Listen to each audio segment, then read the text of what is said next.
It's an exciting time in New York for me right now. I just landed a role in the new Spider-Man movie and have a feature role in the new Stephen King movie, but there was many years when it wasn't like this.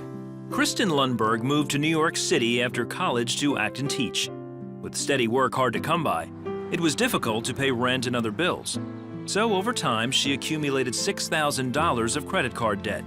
Kristin had to put her dreams aside and work full-time as an executive assistant in the city.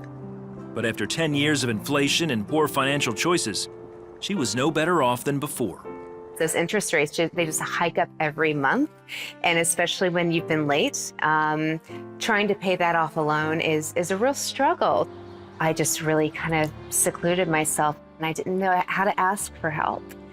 And it became really emotional because of that.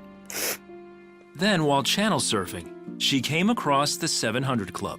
Pat and Terry were just sitting there. They were talking about their love of Christ and of faith. And I kept thinking how wonderful to have a program like this available in a city that you feel isolated and alone. After that, she watched the program every night.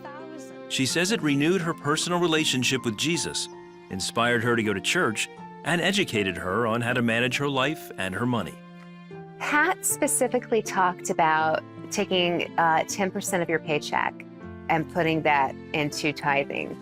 It wasn't something that I questioned. It was something that I felt I was just happy to do. Kristin is happy to give to CBN too. Even when she lost her corporate job, she continued to tithe and give. She kept to a budget and often called the 700 Club for prayer. Kristin says those prayers were answered.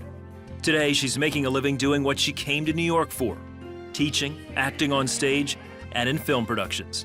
Since I started giving, I've only seen amazing opportunities floating my way because of that. I paid off one credit card in full.